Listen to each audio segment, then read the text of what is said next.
Guys, how are you doing? Welcome back to a brand new video. My name's Simon down here at JD Golf Academy at Drayton Park Golf Club. I haven't done one of these videos ever before, and this kind of gonna be a recap of basically yesterday. I was glued to the TV, as I imagine a lot of you were as well, and I just want to have a bit of a chat about the highs, the lows, and everything that went on. So guys, if you like this kind of video, then please give it a thumbs up, let me know in the comment section, and if you're not part of the team already, then please hit that subscribe button. So first things first, the unsung hero of the Open 2018 is Conor Moore. Now, if you don't know who Conor Moore is, he's an impressionist, a comedian.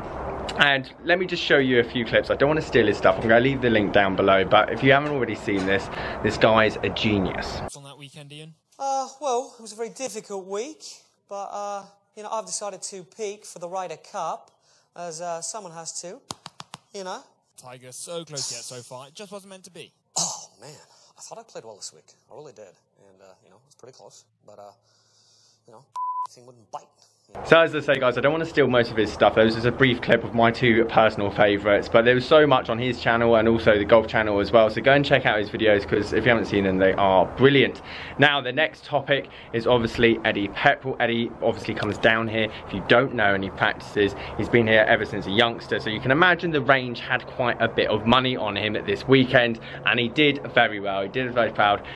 And he's an honest bloke. I think that's why he's quite a likeable person. I've been following his blog for a very long time, and he's very good on Twitter, and he says what he thinks, and he's a very real person, and that only goes to show in his interview yesterday. I was a little hungover, I won't lie. I had too much to drink last night, and you know, I was so frustrated with yesterday that today was really, I'm not going to say a write-off, but I didn't feel like I was in the golf tournament, and whether I shot 69 or 73 today, I wouldn't have, you know, it wouldn't have been heartbreaking, but I had on the last, because I'd been short pace all day, desperately trying to hold it, but desperately thinking, well, I could easily whack this 3-foot past, and the last thing I want to leave myself is a 3-footer. Carnoustie in front of 10,000 people. But so obviously he's very honest, he's very relatable, and I think that's why people warm to him quite quickly. I've been following his blog for years, and he obviously tells the ins and outs, the highs and lows of being on tour, and I think that interview, if you watch the whole interview, definitely sums up the kind of man that he is, and obviously he had quite a few lows over the last couple of years, but what a high for him now, especially second place last week,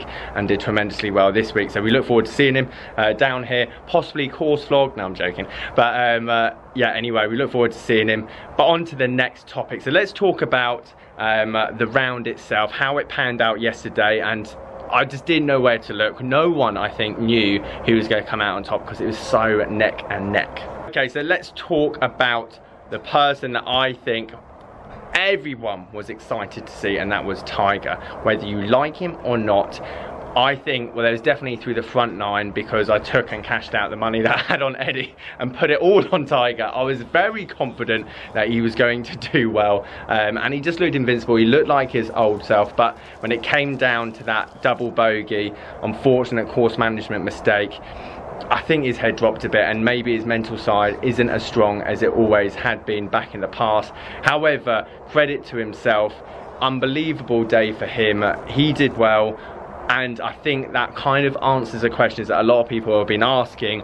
Will he ever get back to his best? Will he win a major again? And I don't think you can possibly say that he won't after the performance that he had, especially on the Saturday. And that 9 holes that he had in the morning just looked incredible. I was so confident that he was obviously going to finish it off. He didn't, but that is golf. And there was a lot of good golfers out there. Next up is Justin Rose, and what a performance on the last day. Such a solid player, and I'm so glad that he's on our side for the Ryder Cup.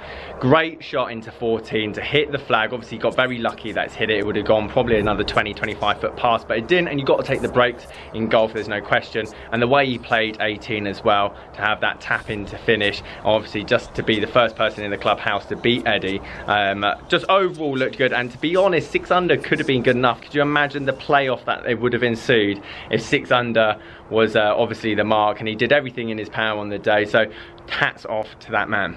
Next up, the charge from Mcilroy, and what an eagle putt. Again, there was a lot going down on 14. I think 14 was definitely a pivotal hole for a lot of the players, in terms of, obviously it was a great chance to get birdie. If you're making par there, you're losing a hole on everyone else, and the eagle putt, I mean, Everyone was fired up, and again it just goes to show the whole round that it was so close. You just literally could not tell all the way up to like 5 holes to go who's actually going to take the title, and it was just thrilling. And see that eagle putt go in, and unfortunately Mcilroy didn't settle. I think he probably could have got a birdie on the last, especially with the wedge shot they left in, but it wasn't to be. And again, just one of those players that you just thought was going to just come charging home. It was very much like Tiger, but it just didn't happen. Now obviously a quick chat obviously about the Americans. Obviously Jordan Spieth, again, it's just one of those things. I think you look at all the players that were in the mix, and none of them were playing their full potential. None of them were holding putts from everywhere, getting up and down from everywhere to make a score happen. They're all very much sort of the other side of the game, and I thought Speith just missed a few too many putts, which normally you would never see him miss, especially if you went 2 years ago or the later portion of last year. He never missed those putts. If anything inside 20 foot was a gimme. And again, if he had just switched it on like he's been known to in the past, I think it would have been his. Xander, unbelievable last round, and even to the point that his last shot into the 18th hole, somehow you're thinking this could be a possibility. I wanted Molinari to win, however I just didn't want it to end, and the idea of a playoff was just so exciting, and unfortunately it didn't happen. But again, incredible round from the last players, and as I say, thrilling to watch nonetheless. Last but not least, the champion golfer Molinari, just so solid. Like, that scorecard is pristine, no bogeys on the last day of an Open Championship. With the pressure, playing with Tiger, he would have had a huge crowd, and he just looked invincible. Just every single drive was dart straight, all the putts were dropping up and downs when he needed to make them, and he just looked like a solid player. There's no question about it. Just like Zach Johnson when he won, is very similar.